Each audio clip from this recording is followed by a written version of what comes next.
Drift checks her map.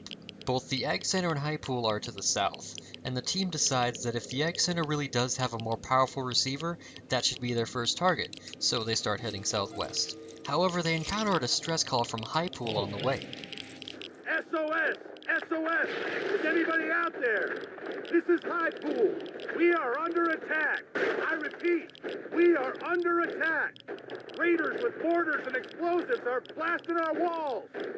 If anybody can hear this, come at once. Don't know how long we can hold it. There are more radiation clouds blocking their path though, so they make their way south to find a way around. However, they intercept another radio signal, this one from the Ag Center. Ranger Citadel, this is Ag Center, come in. We're under attack. The plants, they're mutating out of control. They're tearing my people apart. Ag Center, this is Citadel Base. Can you repeat? Did you say the plants were attacking? Yes, goddammit, the plants. Something's gone wrong with the... the door! They're breaking down the door! Fall back! Fall back! Ranger Team Echo, this is Ranger Command. Come in.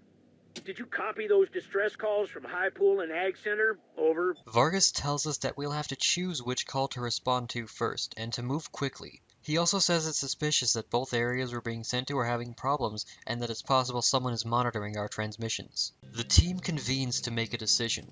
We decide to go to the Ag Center first, considering if the center has food, they should also have water to sustain it, whereas High Pool only has water.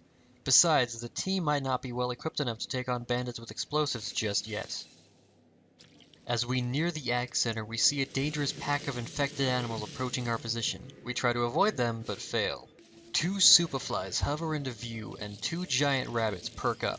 Jack is hit by a fly's bile, and his blade bites into its flesh, opening it up from thorax to abdomen. Stone attacks the other superfly, snuffing out the flying parasite. Phalanx fires a burst from his SMG and hits both of the rabbits, removing one from the equation. Angela takes cover and screams as she hits the other rabbit, terminating its unnatural life.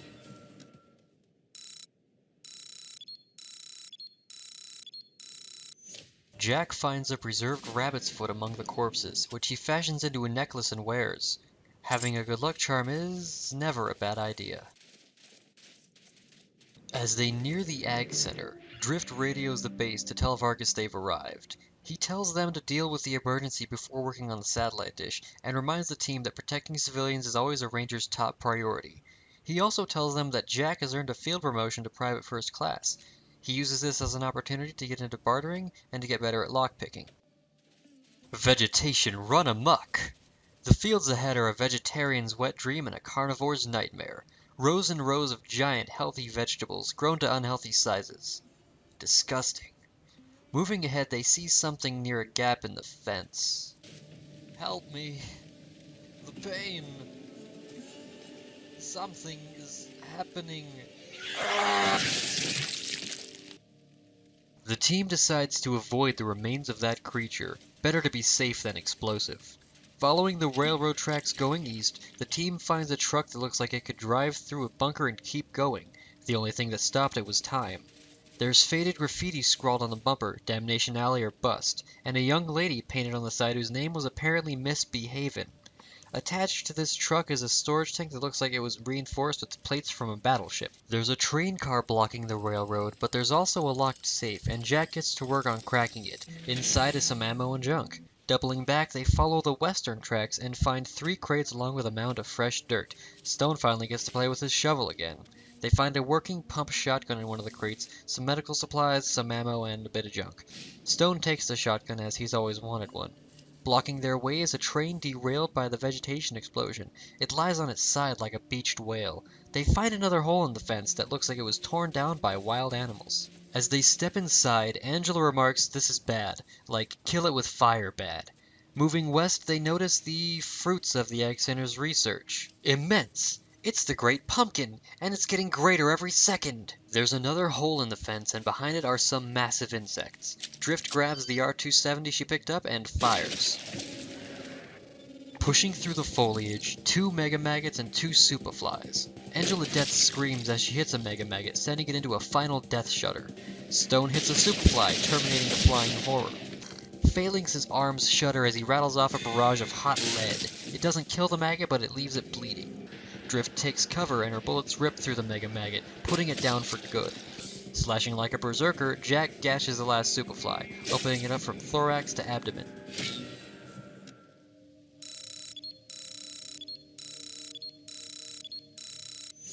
Up ahead they notice a locked door, but the lock is too advanced for Jack to pick. Angela tells him to step aside, and after a couple good kicks, the door bursts open. Looks like a tool shed. Not as exciting as we hoped, or is it? 3 crates and a safe are in this room, but the safe appears to have some kind of electronic lock. Luckily, Phalanx has studied how to open these. Inside the safe is some energy cell ammo, a short barrel, and some junk. In the crates are more medical supplies and ammo. There's a broken old generator in the corner of this shed. Now birds are nesting in it. Near the generator is another locked door, but Jack notices that it's trapped. Stone tells the team to get back and does his best to disarm it. It takes a couple tries, but he gets it, giving Jack the chance to unlock the door. Outside, Stone notices a fresh dirt mound and digs up an old wanted poster. Going around the shed, the team passes more vegetables. We have no idea of what happened here, but the thick, wet smell of vegetables surrounds us like a cloying, wet blanket of vegetableism. There are some gargantuan onions, enough to make you cry. To the north is a small corn maze, and the team ventures into it. At the end lies another safe and crate. Jack gets to work on the safe and finds an army-issue backpack among the ammo and junk. Stone takes the backpack, as it'll let him carry even more ammo and water. The crate has some ammo in it. The carrots are stupendous, a rabbit's wet dream. They near a main trail and find more giant insects. Drift once again takes an early shot with her sniper rifle. Buzzing with insectile rage, a pair of superflies and 3 mega maggots. Stone hits a mega maggot, ending its metamorphic ascension. He also attacks a superfly, ridding the land of another filthy menace. Phalanx's arms shudder as he rattles off a barrage of hot lead into the other superfly, terminating the flying horror. Angela screams as she hits a mega maggot, terminating the undulating horror. Drift's bullets rip through the last mega maggot, dispatching the pus-filled parasite.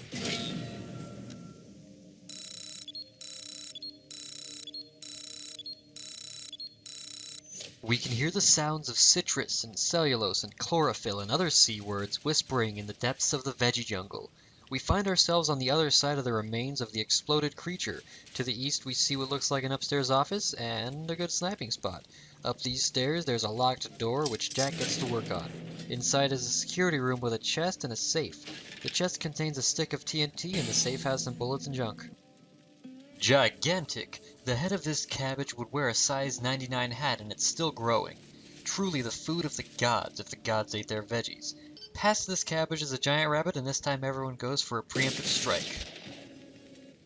Hopping through the foliage, 4 giant rabbits. Phalanx's weapon jams, and he makes a hasty retreat, giving Stone the chance to send one of them to the Black Rabbit of Inde. Drift fires at another giant rabbit, putting it out of its misery. Angela fires on the third rabbit, but its chisel-like 4 teeth rip into Phalanx's flesh, sending him spiraling into unconsciousness. He's now bleeding out and mortally wounded. Stone lines up his shot and takes down the last 2 rabbits in one barrage, terminating their unnatural lives.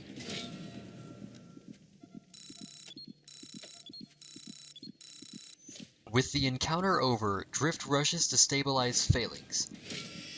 He shakily gets up to his feet, but his speech is slurred, and Drift patches him up, along with herself and Jack, as much as she can. Moving ahead, they find a tank that smells like mildew. Huge! If you got hit with one of these, you'd really take a beating, and they're getting larger.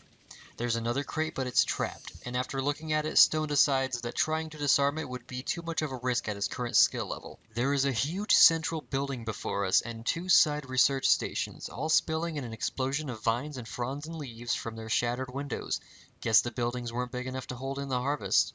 A tinny voice squawks from the overgrown foliage near the doors. Through the giant leaves, a small speaker is visible. Vegetation is starting to encroach the main doors from all sides. Red, slimy, and quivering, the pods covering this plant look ready to pop. Small pieces might be salvageable after it blows its load.